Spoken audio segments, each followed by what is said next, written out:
Shalom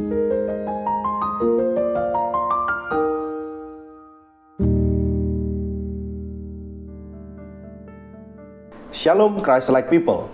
Dalam rangka perayaan bulan gereja, hari ini kita akan bersama menyimak pembacaan naskah buku karya Andar Ismail, Selamat Bergereja, bab 23 dengan judul Furus 1.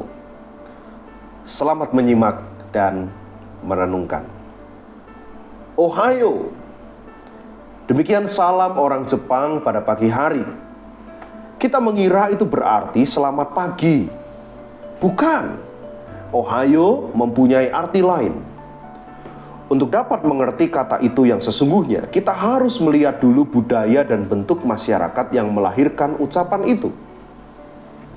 Budaya itu adalah Furus 1.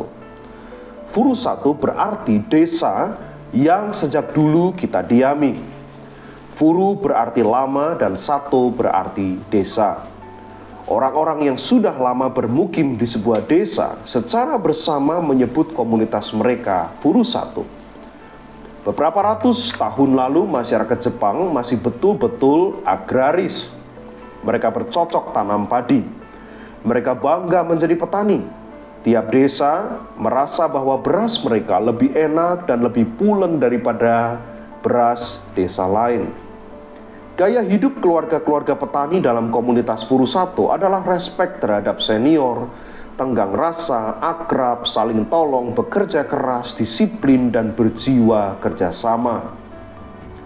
Mereka merupakan komunitas kecil yang homogen, dengan komitmen kuat untuk memelihara keutuhan dan kesetiaan.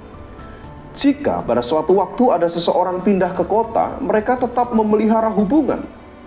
Ikatan batin Furus 1 tetap dipelihara. Ada solidaritas dan fraternitas dalam jiwa Furus 1. Industrialisasi menyebabkan terjadinya banyak perpindahan penduduk desa ke kota. Jumlah petani dan keluarganya dewasa ini menyusut menjadi sekitar 12% dari keseluruhan penduduk.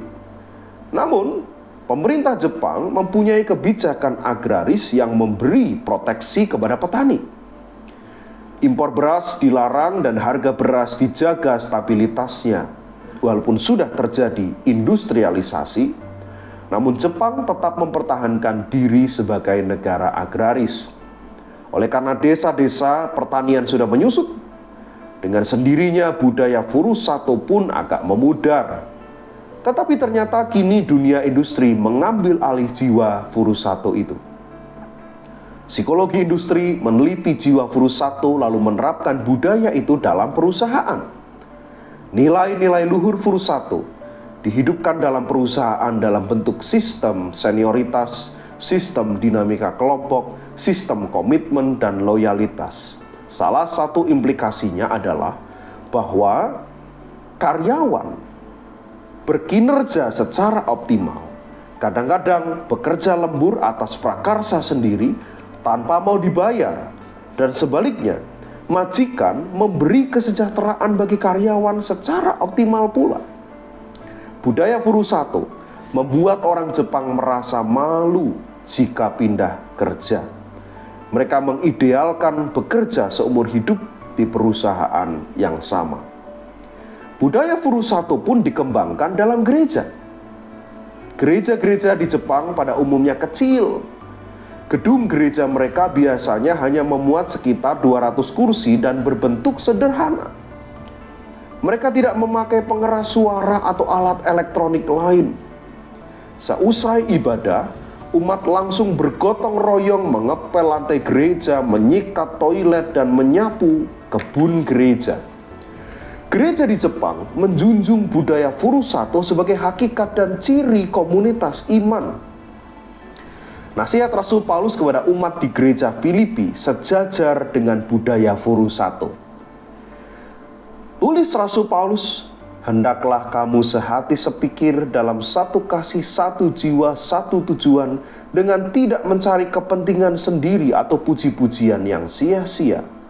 Sebaliknya hendaklah dengan rendah hati yang seorang menganggap yang lain lebih utama daripada dirinya sendiri, Dan janganlah tiap-tiap orang hanya memperhatikan kepentingannya sendiri, tetapi kepentingan orang lain juga. Filipi 2 ayat 2 sampai ayat keempat. Tidak dapat disangkal bahwa budaya Furusato pun mempunyai segi buruknya. Budaya Furusato dapat membuat kita bercakrawala sempit, menutup diri terhadap dunia luar, dan mempraktekkan solidaritas yang kerdil. Gereja di Jepang pun menyadari bahaya itu karena sebetulnya komunitas iman melewati pagar geografi, denominasi, kebangsaan, dan segala pagar lain. Solidaritas Kristiani yang diajarkan kepada gereja di Filipi bukan hanya berlaku dalam batas pagar gereja saja, melainkan berpola pada solidaritas Kristus yang menjangkau segala yang ada di langit dan yang ada di atas bumi dan yang ada di bawah bumi. Dituliskan di ayat yang ke-10. Lalu, apa hubungan ucapan Ohayo dengan budaya Furusato? Sejak dulu para petani Jepang seakan-akan berlomba tiba di sawah sepagi mungkin. Matahari belum lagi terbit, namun kita sudah mencangkul. Tetapi kita tidak patut menunjukkan kelebihan kita di depan senior. Oleh sebab itu, jika kita sudah mulai mencangkul, lalu datang petani yang lebih tua, maka kita seperti berpura-pura berkata, "Ohayo." Arti harafiahnya, masih pagi sekali. Seakan-akan kita berkata, masih pagi sekali, tetapi Bapak sudah datang. Itulah sebetulnya arti ucapan Ohayo. Bab ini merupakan sedikit oleh-oleh dari Jepang. Tidak banyak yang dapat saya pelajari, sebab saya ada di situ hanya selama 1 semester. Atas undangan dan biaya dari Dewan Gereja Asia, saya belajar di Sekolah Teologi Universitas Doshisha di Kyoto dalam bidang ilmu pendidikan orang dewasa. Di situ pula saya sedikit mempelajari budaya dan bahasa Jepang. Yang saya pelajari dalam waktu terbatas tentu hanya sedikit, sebab budaya Jepang itu begitu tua, mendalam, dan kaya dengan unsur-unsur filsafat Kungfuzi, Buddha, dan Shinto. Bahasanya juga rumit. Hanya 10 kalimat ini yang saya ingat. Beras kita ini banyak kutunya. Nasa kita nia kehama. Maaf saya kehabisan uang. Sakuku nirata. Toko ini sedang obral. Takashi murah. Aku mauin kamu. Ternyata kamu juga mauin aku. Ideku idemu. Saya naik motor. Kudaki Suzuki. Anda tidak usah menjadi gusar. Yuno marah-marah. Anda berjalan terlalu lambat. Kaki muni, kaki kura-kura. Tentu ini candaan, saudara. Wanita Jepang pada umumnya sopan dan agak pemalu.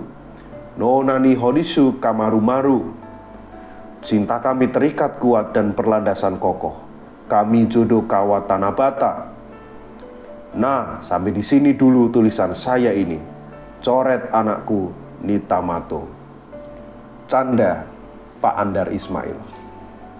Selamat merenungkannya. Salam.